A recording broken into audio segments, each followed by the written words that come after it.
ನಮಸ್ತೆ friends, welcome back to my channel. ಎಲ್ಲರೂ ಹೇಗಿದ್ದೀರಾ? ಹೋಪ್ ಎಲ್ಲ ಸೂಪರ್ ಆಗಿದ್ದೀರಾ ಅಂದ್ಕೊಂಡು ಇವತ್ತಿನ ವ್ಲಾಗ್ನ ಸ್ಟಾರ್ಟ್ ಮಾಡ್ತಾ ಇದ್ದೀನಿ. ಇವತ್ತಿನ ವ್ಲಾಗಲ್ಲಿ ನನ್ನ ಚಿಕ್ಕ ಮಗನ ಸ್ಕೂಲಲ್ಲಿ ಒಂದು ಪ್ರಾಜೆಕ್ಟ್ ವರ್ಕ್ ಕೊಟ್ಟಿದ್ರು. ಅಂದರೆ ಇವಾಗ ಕ್ರಿಸ್ಮಸ್ ಇದೆಯಲ್ವಾ, ಸಾಂತಾ ಕ್ಲಾಸ್ ಮಾಡ್ಕೊಂಬರ್ಬೇಕು, ಆ ಒಂದು ಚರ್ಚದ ಥರ ಮಾಡ್ಕೊಂಬರ್ಬೇಕು ಅಂತ ಕೊಟ್ಟಿದ್ರು. ಸೊ ಅದನ್ನು ನನ್ನ ಮಕ್ಕಳು ಹಾಗೆ ನನ್ನ ಹಸ್ಬೆಂಡು ಯಾವ ರೀತಿ ಮಾಡಿದ್ರು, ಒಂದು ವೇಸ್ಟು ಬಾಕ್ಸ್ ಇರುತ್ತಲ್ವ ಅದನ್ನು ಯೂಸ್ ಮಾಡ್ಕೊಂಡು ಯಾವ ರೀತಿ ಮಾಡಿದ್ರು ಅನ್ನೋದನ್ನ ತೋರಿಸ್ತೀನಿ. ಜೊತೆಗೆ ಸೊ ಇವಾಗಂತೂ ಅವರೆಕಾಳು ಸೀಸನ್ನು. ಸೊ ಹಾಗೆ ಮೆಂತ್ಯ ಸೊಪ್ಪು ಅಂತೂ ನಮ್ಮ ದೇಹಕ್ಕೆ ತುಂಬ ಅಂದರೆ ತುಂಬಾ ಒಳ್ಳೆಯದು. ಸೊ ಮೆಂತ್ಯ ಸೊಪ್ಪು ಹಾಗೆ ಇಸ್ಕಿದ ಅವರೆಕಾಳನ್ನ ಹಾಕಿ ಮಾಡಿದ್ದಂಥ ಮೆಂತ್ಯ ಬಾತ್ ರೆಸಿಪಿ ಕೂಡ ನಿಮ್ಮ ಜೊತೆ ಶೇರ್ ಮಾಡ್ಕೊಳ್ತಾ ಇದ್ದೀನಿ. ಹಾಗೆ ನನ್ನ ದೊಡ್ಡ ಮಗನ ಸ್ಕೂಲಲ್ಲಿ ಸ್ಪೋರ್ಟ್ಸ್ ಡೇ ಒಂದು ಕಾಂಪಿಟೇಷನ್ ಇತ್ತು. ಸೊ ಪೇರೆಂಟ್ಸ್ಗೆ ಮತ್ತು ಮಕ್ಕಳಿಗೆ ಸ್ಕೂಲ್ ಸ್ಟಾರ್ಟ್ ಆಗಿ 30 ವರ್ಷ ಆಗಿದೆ. ಸೊ ಹಾಗಾಗಿ 30 ವರ್ಷದ ವಾರ್ಷಿಕೋತ್ಸವದ ಸಲುವಾಗಿ ಸ್ಪೋರ್ಟ್ಸ್ ಡೇನ ಸೆಲೆಬ್ರೇಟ್ ಮಾಡ್ತಾಯಿದ್ರು. ನಾವು ಕೂಡ ಪಾರ್ಟಿಸಿಪೇಟ್ ಮಾಡಿದ್ವಿ. ಸೊ ಹೇಗೆಲ್ಲ ಇತ್ತು ಅನ್ನೋದನ್ನ ನಿಮ್ಮ ಜೊತೆ ಶೇರ್ ಮಾಡ್ಕೊಳ್ತಾ ಇದ್ದೀನಿ.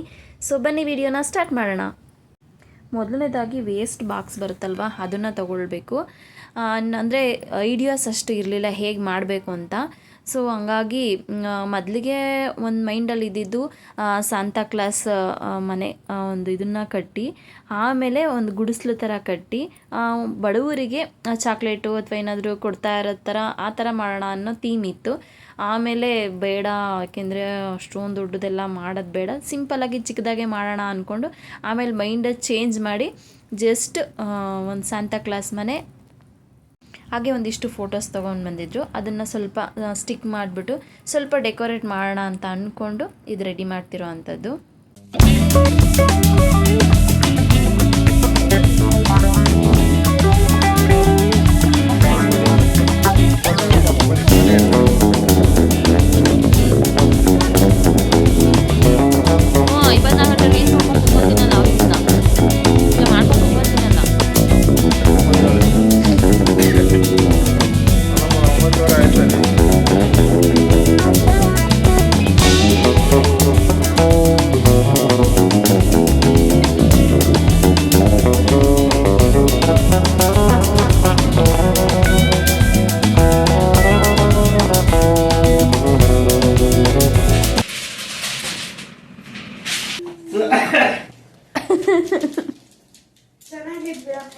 ಇಲ್ಲ, ಅದು ಏನು ಗೊತ್ತಾ, ಮತ್ತೆ ಅದು ಯಾಕೋ ಗುಡಿಸ್ಲಿಕ್ಕೆ ಅಂತ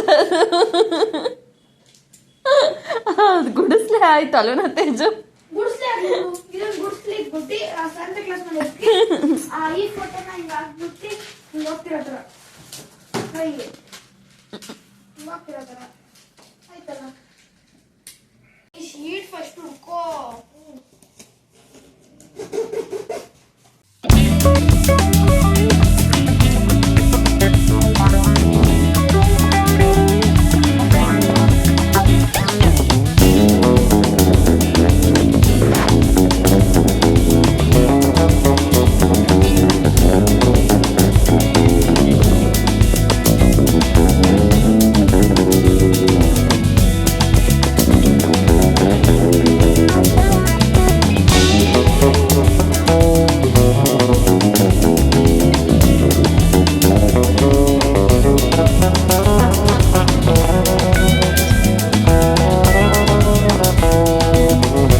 ಸೊ ಫೈನಲಿ ಈ ರೀತಿ ರೆಡಿ ಆಯಿತು. ತುಂಬಾ ಚೆನ್ನಾಗಿ ರೆಡಿಯಾಗಿದೆ. ಏನಕ್ಕೆ ಅಂದರೆ ನಮ್ಮ ತೇಜು ಮತ್ತು ನನ್ನ ಹಸ್ಬೆಂಡ್ ಇಬ್ಬರು ನೈಟ್ ಮಾಡಿದ್ದು. ಅವ್ರು ಮುಗಿಸ್ದಾಗನೇ ನೈಟ್ 3 ಗಂಟೆ ಆಯಿತು. ನಾನಂತೂ ನಿದ್ದೆ ಬರ್ತಿತ್ತು, ಆಗಲ್ಲ ಅಂತ ಹೋಗಿ ಮಲ್ಕೊಂಬಿಟ್ಟೆ.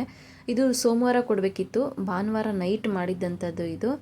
ಸೊ ನನಗಂತೂ ತುಂಬಾ ಇಷ್ಟ ಆಯಿತು. ನಿಮಗೆ ಹೇಗೆ ಅನ್ನಿಸ್ತು ಈ ಒಂದು ಪ್ರಾಜೆಕ್ಟ್ ವರ್ಕ್ ಅಂತ ಖಂಡಿತ ಕಾಮೆಂಟ್ ಮಾಡಿ. ಸೊ ನನಗಂತೂ ತುಂಬ ಚೆನ್ನಾಗಿ ಕಾಣಿಸ್ತಾ ಇತ್ತು. ಅಂದರೆ ಟೈಮ್ ಇದ್ದಿದ್ರೆ ಇನ್ನೂ ಚೆನ್ನಾಗಿ ಮಾಡ್ತಾಯಿದ್ರು. ನನ್ನ ಹಸ್ಬೆಂಡ್ಗೆ ಈ ಥರದ್ದೆಲ್ಲ ತುಂಬ ಇಂಟ್ರೆಸ್ಟು, ಚೆನ್ನಾಗಿ ಕೂಡ ಮಾಡ್ತಾರೆ.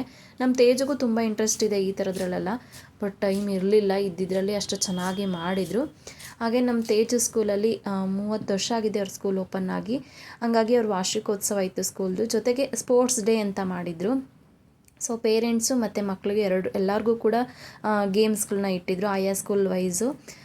ಸೊ ಓಕೆ ಅಂದ್ಬಿಟ್ಟು ಹೋಗೋಣ ಅಂತ ಹೊರಟಿದ್ದೆ. ಸೊ ಬೆಳಗ್ಗೆ ತಿಂಡಿಗೆ ಅವರೆಕಾಳಿತ್ತು. ಸೊ ಅವರೆಕಾಳು ಮತ್ತು ಮೆಂತ್ಯ ಸೊಪ್ಪಿತ್ತು. ಮೆಂತ್ಯ ಸೊಪ್ಪು ಮತ್ತು ಅವರೆಕಾಳು ಹಾಕ್ಬಿಟ್ಟು ಮೆಂತ್ಯ ಸೊಪ್ಪಿನ ಬಾತ್ ಮಾಡೋಣ ಅಂತ ಅಂದ್ಬಿಟ್ಟು ನಾನು ರೆಡಿ ಮಾಡ್ಕೊಂಡಿದ್ದೆ. ಸ್ಕೂಲ್ ಹತ್ರ ಇನ್ನೇನು ಹೋಗ್ಬೇಕಲ್ಲ.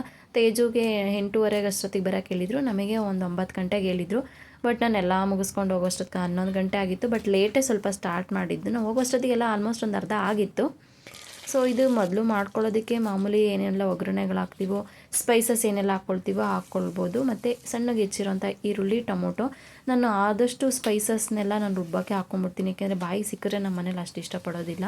ಮತ್ತು ಅವರೆಕಾಳನ್ನ ಸ್ವಲ್ಪ ದಪ್ಪ ಇರೋ ಅವರೆಕಾಳನ್ನೆಲ್ಲ ನಾನು ಇಸ್ಕಿದ ಬೇಳೆ ಸಾಂಬಾರಿಗೆ ಅಂದ್ಬಿಟ್ಟು ಸಪ್ರೇಟ್ ನೆನಾಕ್ತೀನಿ. ಮತ್ತು ಕಾಳೆಲ್ಲ ಸಣ್ಣ ಕಾಳು ಇರುತ್ತಲ್ಲ, ಅದನ್ನೆಲ್ಲ ಸಪ್ರೇಟ್ ಎತ್ತಿಟ್ಕೊಂಡಿರ್ತೀವಲ್ಲ, ಅದನ್ನೆಲ್ಲ ಈ ಥರ ತಿಂಡಿಗಳು ಮಾಡೋದಕ್ಕೆ ನಾನು ಉಪಯೋಗಿಸ್ಕೊತೀನಿ. ಮೆಂತ್ಯ ಬಾತು, ಟೊಮೊಟೊ ಬಾತು ಈ ಥರ ಮಾಡೋದಕ್ಕೆ ಉಪಯೋಗಿಸ್ಕೊತೀನಿ. ಸೊ ಮಸಾಲೆ ರುಬ್ಬೋದಕ್ಕೆ ನಾನು ಮೇಯ್ನಾಗಿ ಕಾಯಿ, ಸ್ವಲ್ಪ ಕೊತ್ತಂಬರಿ ಸೊಪ್ಪು, ಪುದೀನ, ಬೆಳ್ಳುಳ್ಳಿ, ಜೊತೆಗೆ ಒಂದೇ ಒಂದು ಟೊಮೊಟೊ ಹಾಕ್ಕೊಂಡಿದ್ದೆ. ಸೊ ಆಲ್ ಸ್ಪೈಸಸ್ ಇರುತ್ತಲ್ಲ ಅಷ್ಟನ್ನು ರುಬ್ಬಿ ಹಾಕ್ಕೊಂಡಿರೋಂಥದ್ದು. ಸೊ ಅದು ಸ್ವಲ್ಪ ಎಣ್ಣೆ ಚೆನ್ನಾಗಿ ಬಿಡೋವರೆಗೂ ಚೆನ್ನಾಗಿ ಕುದಿಸ್ಕೋಬೇಕು. ಮತ್ತು ಅಕ್ಕಿ ಹಾಕಿ ನಂತರ ನಾವು ಬಿಸಿ ಬಿಸಿ ನೀರು ಹಾಕಿದ್ರೆ ಮೆಂತ್ಯ ಬಾತ್ ಚೆನ್ನಾಗಾಗುತ್ತೆ. ನಾನು ರೆಸಿಪಿ ಏನೇನು ಫುಲ್ ಕ್ಲಿಯರಾಗಿ ನಿಮ್ಗೆ ಹೇಳಿಲ್ಲ, ಆಲ್ಮೋಸ್ಟ್ ನಾನು ವೀಡಿಯೋಸ್ಗಳಲ್ಲಿ ಹಾಕ್ತಿರ್ತೀನಿ ಅನ್ನೋದಕ್ಕೋಸ್ಕರ. ಬಟ್ ತುಂಬ ಅಂದರೆ ತುಂಬಾ ಚೆನ್ನಾಗಿತ್ತು ಟೇಸ್ಟು. ಇವಾಗಂತೂ ಸೀಸನ್ ಇದೆಯಲ್ವಾ, ಅವರೆಕಾಳು ಸೀಸನು. ಸೊ ಖಂಡಿತ ತಿನ್ನಲೇಬೇಕು, ಅದು ಹೆಲ್ತ್ ಬೆನಿಫಿಟ್ ತುಂಬಾ ಇದೆ. ಸೊ ಬೇಕಂದರೆ ನೆಕ್ಸ್ಟ್ ವೀಡಿಯೋದಲ್ಲಿ ನಾನು ಮೆಂತ್ಯ ಸೊಪ್ಪಿನಿಂದ ಏನೆಲ್ಲ ಬೆನಿಫಿಟ್ ಇದೆ, ಹಾಗೆ ಅವರೆಕಾಳನ್ನು ಈ ಸೀಸನಲ್ಲಿ ತಿನ್ನೋದ್ರಿಂದ ಏನೆಲ್ಲ ಬೆನಿಫಿಟ್ ಇದೆ ಅನ್ನೋದನ್ನ ನೀವು ಯಾರಾದರೂ ಕಮೆಂಟ್ ಮಾಡಿದ್ರೆ ಖಂಡಿತ ನಾನು ಅದ್ರ ರಿಲೇಟೆಡ್ ವೀಡಿಯೋ ಕೂಡ ಮಾಡಿ ಹಾಕ್ತೀನಿ. ಸೊ ಮೆಂತ್ಯ ಬಾತ್ ಅಂತೂ ತುಂಬ ಅಂದರೆ ತುಂಬ ಟೇಸ್ಟಿಯಾಗಿ ಬಂದಿತ್ತು. ಸೊ ನಮ್ಮ ಮನೇಲಿ ಸ್ವಲ್ಪ ಉದ್ದುದ್ರಿಗಾಗೋದಕ್ಕಿಂತ ಸ್ವಲ್ಪ ಮೆತ್ತಗೆ, ಸ್ವಲ್ಪ ಜ್ಯೂಸಿಯಾಗಿ ಮಾಡೋದನ್ನು ಸಖತ್ತು ಇಷ್ಟಪಡ್ತಾರೆ. ತುಂಬ ಉದ್ದುದ್ರಿಗಿದ್ರೆ ಅಷ್ಟು ಇಷ್ಟಪಡೋದಿಲ್ಲ. ಪಲಾವಲ್ಲಿ ಆ ಥರ ಇಷ್ಟಪಡ್ತಾರೆ. ಈ ಥರ ಬಾತ್ಗಳಲ್ಲೆಲ್ಲ ಅಷ್ಟೊಂದು ತುಂಬ ಉದ್ದುದ್ರಾಗಿದ್ದರೆ ಅಷ್ಟು ಇಷ್ಟಪಡಲ್ಲ. ಸೊ ಟಿಫನ್ನೆಲ್ಲ ಮಾಡ್ಕೊಂಡ್ವಿ. ಟಿಫನ್ನೆಲ್ಲ ಮುಗಿಸ್ಕೊಂಡು ಸರಿ ಹೋಗೋಣ ಅಂದ್ಕೊಂಡ್ವಿ. ಅದಕ್ಕೂ ಮುಂಚೆ ನಾನು ಸ್ವಲ್ಪ ಫೇಸ್ ಪ್ಯಾಕ್ನ ಹಾಕ್ಕೊಂಡಿದ್ದೆ. ಅಂದರೆ ಟಿಫನ್ಗೂ ಮುಂಚೆನೇ ಹಾಕ್ಕೊಂಡಿದ್ದೆ ನಾನು ಫೇಸ್ ಪ್ಯಾಕು. ಸೊ ಏನಂದರೆ ಅಟ್ಲೀಸ್ಟ್ ವೀಕ್ಲಿ 1-2 ಟೈಮ್ಸ್ 3 ಟೈಮ್ಸ್ ಆದರೂ ನನಗೆ ಹಾಕ್ಕೊಳ್ಳಬೇಕಿಲ್ಲ ಅಂದರೆ ಸಮಾಧಾನನೇ ಆಗೋಲ್ಲ. ಇದು ನನ್ನ ಮನೆಯಲ್ಲೇ ರೆಡಿ ಮಾಡ್ಕೊಂಡಿರೋಂಥದ್ದು ಪುಡಿ. ಇದು ನಾವು ಫೇಸ್ ಪ್ಯಾಕ್ ಆದರೂ ಯೂಸ್ ಮಾಡ್ಬೋದು, ಇಲ್ಲ ಫೇಸ್ ಸ್ಕ್ರಬ್ ಆಗು ಯೂಸ್ ಮಾಡ್ಬೋದು, ಫೇಸ್ ವಾಶ್ ಆಗು ಯೂಸ್ ಮಾಡ್ಬೋದು. 3 ರೀತಿಯಲ್ಲೂ ಯೂಸ್ ಮಾಡೋಂಥದ್ದು. ನಾನು ಒಂದ್ಸಲ ರೆಡಿ ಮಾಡಿ ಇಟ್ಕೊಂಡ್ಬಿಟ್ರೆ ಒಂದು 2 ಮಂತ್ ಆರಾಮಾಗಿ ಬರುತ್ತೆ. ಈ ಚಳಿಗಾಲದಲ್ಲೆಲ್ಲ ಸೋಪು ಎಲ್ಲ ಹಾಕಿದ್ರೆ ಏನಾಗುತ್ತೆ, ಮೈ ಅಥವಾ ಕೈ ಕಾಲೆಲ್ಲ ಉಳಿಯುತ್ತೆ. ಈ ಥರ ನ್ಯಾಚುರಲ್ ಆಗಿ ಮನೆಯಲ್ಲೇ ಮಾಡಿಟ್ಕೊಂಡ್ರೆ ಸ್ಕಿನ್ನು ಚೆನ್ನಾಗಿರುತ್ತೆ, ಮತ್ತು ಕೈ ಕಾಲು ಎಲ್ಲ ಬೇಯೋದು ಆ ಥರ ಆಗೋದಿಲ್ಲ. ಸೊ ನಿಮ್ಗೆ ಏನಾದರೂ ಬೇಕಂತಂದರೆ ನಾನು ಅದು ಯಾವ ರೀತಿ ಮಾಡೋದು ಅಂತ ನಾನು ನೆಕ್ಸ್ಟ್ ವೀಡಿಯೋದಲ್ಲಿ ನಿಮಗೆ ತೋರಿಸ್ತೀನಿ. ರೆಡಿ ಆಗ್ಬಿಟ್ಟವನೇ ಸ್ಕೂಲ್ ಹತ್ರ. ಅವನು ಹೋಗ್ತಿದ್ದು ಮುಂಚೆ ಸ್ಕೂಲು. ಆಲ್ಮೋಸ್ಟ್ ನಾವು ಹೋಗೋದ್ರೊಳಗಡೆ ಎಲ್ಲ ಸ್ಟಾರ್ಟ್ ಆಗಿತ್ತು. ನನ್ನ ದೊಡ್ಡ ಮಗ ಅಂತ ಅಮ್ಮ ನೀನು ಬರಲೇಬೇಕು, ನಾನೇ ಫ್ರಂಟಲ್ಲಿ ನಿಂತ್ಕೊಳ್ಳೋದು, ಸರ್ನೆಲ್ಲ ವೆಲ್ಕಮ್ ಮಾಡ್ಕೊಳ್ಳೋದು, ಅತಿಥಿಗಳನ್ನ ಅಂತ ಹೇಳಿದ. ಹೋಗೋಕ್ಕೆ ಆಗಲಿಲ್ಲ ಅಷ್ಟು ಬೇಗ. ಸೊ ಇದು UKG LKG ಮಕ್ಳು ಇರ್ತಾರಲ್ಲ, ಅವರ ಪೇರೆಂಟ್ಸ್ಗಳಿಗೆ ಇದನ್ನು ಗೇಮ್ಸ್ ಆಡಿಸ್ತಾಯಿದ್ರು. ಯೂಟ್ಯೂಬಿಗೆ ಬಂದುಬಿಡಿವಂತೆ, ಹಾಯ್ ಮಾಡಮ್ಮ, ಯೂಟ್ಯೂಬಿಗೆ ಬಂದುಬಿಡಿವಂತೆ ಅಂತ ಹೇಳಿದ್ದೀನಿ.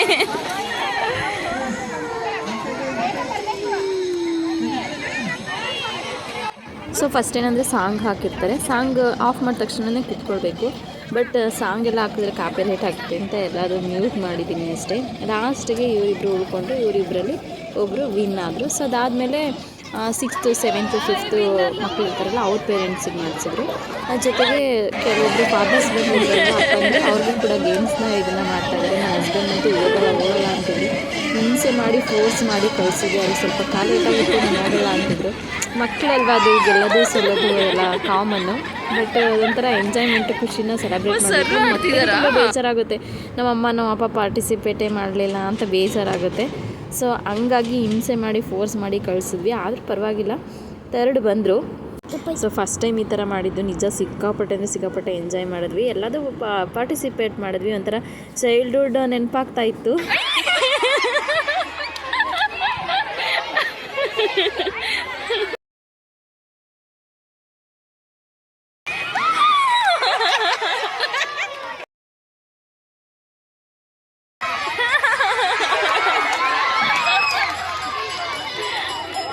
ಸೊ ಜೆಂಟ್ಸ್ದೆಲ್ಲ ಮುಗಿದ್ಮೇಲೆ ಮತ್ತೆ ಲೇಡೀಸ್ಗೆ ಅಂತ ಸ್ಟಾರ್ಟ್ ಮಾಡಿದ್ರು, ಪೇರೆಂಟ್ಸಿಗೆ ಅಂತ.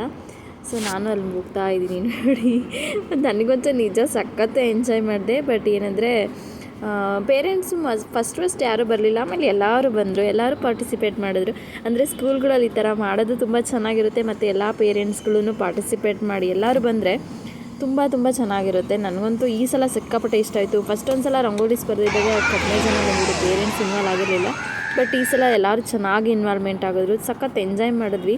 ಸುಮಾರು ಗೇಮ್ಸ್ ಮಾಡಿದ್ರು, ಅಂದರೆ ಕ್ಲಾಸ್ ವೈಸ್ ಮಾಡಿದರು. 5th ಅವ್ರಿಗೆ ಬೇರೆ, 6th ಪೇರೆಂಟ್ಸ್ಗೆ ಬೇರೆ, 7th ಪೇರೆಂಟ್ಸಿಗೆ ಬೇರೆ, ಈ ಥರ ಬೇರೆ ಬೇರೆ ಗೇಮ್ಸ್ನೆಲ್ಲ ಮಾಡಿದರು. ಅಂದರೆ ಟೂತ್ ಪಿಕ್ ಬರುತ್ತಲ್ಲ, ಇದು ಮ್ಯಾಗಿ ಸ್ಪೂನ್ ಬರುತ್ತಲ್ಲ, ಅದರಲ್ಲಿ ಮೆಣಸನ್ನು ಎತ್ತೋದು, ಒಂದು ಪ್ಲೇಟ್ಗೆ ಹಾಕೋದು, ಮತ್ತು ಹಣಗಿಡುವಂಥ ಸ್ಟಿಕ್ಕರ್ಸ್ ಇರುತ್ತಲ್ಲ ಅದನ್ನು ಉಪಯೋಗಿಸ್ಕೊಂಡು ಒಂದು ಗೇಮ್ ಮಾಡಿದರು. ಮತ್ತು ಬಿಸ್ಕತ್ತನ್ನು ಉಪಯೋಗಿಸ್ಕೊಂಡು ಒಂದು ಗೇಮ್ ಮಾಡಿದರು. ನಾನು ಮಾಡಿದ್ದಂಥ, ನಮಗೆ 6th ಸ್ಟ್ಯಾಂಡರ್ಡ್ ಮಕ್ಕಳಿಗೆ ಮಾಡಿದ್ದಂಥದ್ದು ಈ ಬಲೂನನ್ನು ಊದಿ ಆ ಗ್ಲಾಸನ್ನು ತೊಗೊಂಡೋಗಿ ಅಲ್ಲಿ ಜೋಡಿಸ್ಬೇಕು, ಈ ಥರ ಗೇಮ್ ಕೊಟ್ಟಿದ್ರು.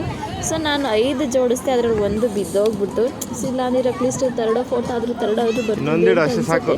ಬಟ್ ಇದೆಲ್ಲ ಏನಂದರೆ ಟ್ರಿಕ್ಸಲ್ಲಿ ಮಾಡಬೇಕು, ಸುಮ್ಮನೆ ಹಾಗೆ ಆಡ್ತೀನಿ ಅಂತಂದರೆ ಆಗಲ್ಲ. ಇದು ಸ್ವಲ್ಪ ಗಾಳಿ ಬಂದ ಗ್ಲಾಸ್ ಬಿದ್ದೋಗ್ಬಿಡ್ತು, ಅದೊಂದು ಬೇಜಾರಾಯಿತು. ಆದರೂ ಇಟ್ಸ್ ಓಕೆ, ಒಂಥರ ಖುಷಿ, ಎಂಜಾಯ್ಮೆಂಟ್ ಸಿಕ್ತು. ಮತ್ತು ನಮಗೆ ಚಿಕ್ಕ ಮಕ್ಕಳಲ್ಲೆಲ್ಲ ಆಡ್ತಿದ್ವಲ್ಲ ಗೇಮ್ಸ್ಗಳು, ಆ ಥರ ಒಂಥರ ನೆನಪು ಬಂತು. ಮತ್ತು ಗೇಮ್ಸ್ ಅಷ್ಟೇ, ಇದು ನನ್ನ ದೊಡ್ಡ ಮಗ ಆಡ್ತಾ ಇರೋದು, ಅವರಿಗೆ ಥ್ರೋ ಬಾಲ್ ಇತ್ತು. ಸೊ ಅವ್ರದ್ದು ಕಾಂಪಿಟೇಷನ್ ಇತ್ತು, ಒಂದು ಸೆಕೆಂಡ್ ಬಂದ ಥ್ರೋ ಬಾಲಲ್ಲಿ. ಆಮೇಲೆ ಅವ್ರದ್ದು ಆದ ತಕ್ಷಣವೇ ನಮಗೂ ಪೇರೆಂಟ್ಸ್ಗೆ ನೀವು ಆಡ್ತೀರಾ ಅಂತ ಕೇಳಿದ್ರು ಅವರು ಸರು. ಸೊ ಓಕೆ, ಯಾಕೆ ಈ ಚಾನ್ಸ್ ಮಿಸ್ ಮಾಡ್ಕೊಳ್ಬೇಕು ಅಂತ ಅಂದ್ಬಿಟ್ಟು ಸರಿ ಅಂದ್ಬಿಟ್ಟು ಅಲ್ಲಿರೋರು ಯಾರಿಗೂ ಅಷ್ಟೊಂದೇನು ಪ್ರಾಕ್ಟೀಸ್ ಏನಿಲ್ಲ. ಸೊ ಒಟ್ಟಿನಲ್ಲಿ ಇವತ್ತಿನ ಡೇ ತುಂಬ ಚೆನ್ನಾಗಿತ್ತು ಅಂತ ಹೇಳ್ಬೋದು. ಐ ಹೋಪ್ ಇವತ್ತಿನ ವ್ಲಾಗ್ ನಿಮಗೆ ಇಷ್ಟ ಆಗಿದೆ, ಎಲ್ಲೂ ಬೋರ್ ಆಗಿಲ್ಲ ಅಂತ ಅಂದ್ಕೊಂಡಿದ್ದೀನಿ. ಇಷ್ಟ ಆಗಿದ್ರೆ ಪ್ಲೀಸ್ ಲೈಕ್, ಶೇರ್, ಕಮೆಂಟ್ ಮಾಡಿ. ಹೊಸಬ್ರೇನಾದರೂ ನಾನು ವೀಡಿಯೋಸ್ ನೋಡ್ತಾ ಇದ್ದರೆ ಪ್ಲೀಸ್ ಸಬ್ಸ್ಕ್ರೈಬ್ ಮಾಡ್ಕೊಂಡು ಬೆಲ್ಲೈಕನ್ ಕ್ಲಿಕ್ ಮಾಡ್ಕೊಂಡು ವೀಡಿಯೋಸ್ ನೋಡಿ. ನಿಮ್ಮ ಸಪೋರ್ಟ್ ಯಾವಾಗಲೂ ಹೀಗೆ ಇರಲಿ. Thank you. ಹಾಯ್ ಫ್ರೆಂಡ್ಸ್, ನನ್ನ ವೀಡಿಯೋ ಎಲ್ಲ ಫುಲ್ ಫಿನಿಷ್ ಮಾಡಿದ್ಮೇಲೆ ಒಂದಿಷ್ಟು ಕ್ಲಿಪ್ಸ್ ಸಿಕ್ತು, ಸ್ಕೂಲಿಂದ ಹಾಕಿದ್ರು. ಸೊ ಇದೇ ವಿಡಿಯೋದಲ್ಲಿ ಇದನ್ನು ಹಾಕ್ಕೊಳ್ಳೋಣ ಅಂತ ಅಂದ್ಬಿಟ್ಟು ಹಾಕಿದ್ದೀನಿ. ಸೊ ನನಗೆ ಮೇಯ್ನಾಗಿ ಹೇಳಬೇಕು ಅಂತಂದರೆ, ಮಕ್ಳಿಗೊಂದು ಒಳ್ಳೆ ಎಜುಕೇಷನ್ ಕೊಡಬೇಕು, ಒಳ್ಳೊಳ್ಳೆ ಸ್ಕೂಲ್ಗೆ ಹಾಕಬೇಕು ಅನ್ನೋದು ಎಲ್ಲರೂ ಆಸೆ ಇರುತ್ತೆ.